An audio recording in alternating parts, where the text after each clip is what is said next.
प्रतिक्रिया भी देने लगे। आखिर ये पत्र फिर किसकी तरफ से जारी हुआ? बिल्कुल विभाग, देखिए कन्हैया प्रसाद श्रीवास्तव हैं, ये माध्यमिक शिक्षा निदेशक है शिक्षा विभाग में, और यही पत्र जारी करते हैं हमेशा।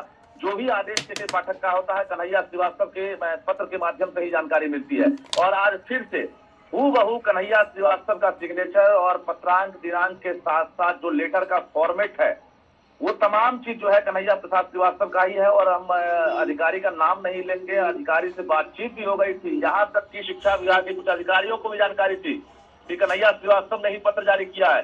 जिसके बाद तमाम जगहों पर ये खबरें आई, मीडिया में आई, और शिक्षकों ने एक राहत की सांस ली थी। लेकिन 5 घंटे बाद जब खुद के पाठक जो है वीसी करते हैं, यानी 5 घंटे लग गए शिक्षा विभाग को खंडन करने में, 5 घंटे लग गए कि ये सही है या गलत है। कुल मिलाकर सवाल उठ रहा है कि आखिर 5 घंटे बाद ये खंडन क्यों? पूरे बिहार के शिक्षक जो है कल के शेड्यूल को लेकर निश्चिंत थे कि 10 बजे से लेकर 4 बजे जाएंगे, यानी अब 9:45 में पहुंचना होगा और 4:15 के बाद आएंगे। लेकिन इस बीच एक खंडन का जो आदेश आता है, खंडन की जानकारी मिलती है, तो कहीं ना कहीं फिर से भ्रम है, फिर से असमंजस है। इधर सीएम नीतीश कुमार को भी जानकारी मिल गई होगी, के पाठक ने उनका आदेश का पालन किया है, उनके आदेश को फॉलो किया है। शिक्षा मंत्री को पता चल गया होगा कि उनके आदेश को फॉलो किया गया है। लेकिन आखिर अब इससे जिस टेंशन के दूर होने की बात कही जा रही थी कि भाई अब कंफ्यूजन दूर हो गया, चलिए अधिसूचना जारी हो गई, पत्र आ गया, अब निश्चिंत तो हो जाइए, फिर वो कंफ्यूजन वाली स्थिति जस की तस बनी है, तो फिर इस पर विराम लगेगा तो कैसे लगेगा और कौन लगाएगा? बिल्कुल के पाठक को ही विराम लगाना होगा, क्योंकि इन्हीं के आदेश का इंतजार हो रहा था, जिस आदेश का आज पत्र जारी हुआ और शिक्षकों के लिए राहत की खबर थी। लेकिन जिस प्रकार से इन्होंने वीसी किया है और अब खंडन का पत्र भी ये जारी करने वाले हैं, तो जांच का विषय है कि आखिर कन्हैया प्रसाद श्रीवास्तव के सिग्नेचर और उनके आदेश की कॉपी कैसे बाहर आई।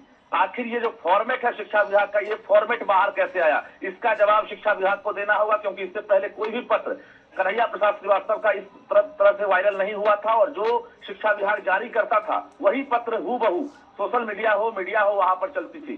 लेकिन यानी कि सुबह 10 से 4 वाले पत्र का खंडन अब के पाठक कर रहे हैं, और वो ये कह रहे हैं कि भाई जो सुबह 9 से 5 वाली पूर्वत स्थिति थी, उसी पर शिक्षकों को आना अनिवार्य है। को इन्होंने दरकिनार कर दिया है, वीसी में साफ कह दिया है कि पूर्ववत स्थिति रहेगी, यानी सुबह 9 बजे से लेकर 5 बजे तक ही स्कूल का समय रहेगा, कोई 10 से 4 नहीं रहने वाला है। इन्होंने खंडन कर दिया और कहा है जिला शिक्षा पदाधिकारी को कि आप भी अपने अपने जिले में तुरंत आदेश जारी करें, तत्काल प्रभावित होगा ये आदेश। यानी जिला शिक्षा पदाधिकारी के साथ साथ बड़ी दुर्भाग्यपूर्ण स्थिति है, बड़ी दुर्भाग्यपूर्ण स्थिति है कि शिक्षा विभाग एक टाइमिंग को लेकर के स्थिति को साफ नहीं कर पा रहा है, और शिक्षक अधिकारी बच्चे सभी ओआपो वाली स्थिति में रहते हैं। एक पत्र के आदेश में दूसरा पत्र उसके खंडन के लिए जारी कर दिया जाता है, लेकिन स्थिति को बराबर रखने के लिए, लोगों के बीच कंफ्यूजन को दूर रखने के लिए किसी तरह के पत्राचार की जरूरत महसूस इन्हें नहीं होती। बहुत बहुत शुक्रिया रजनी इस जानकारी के लिए।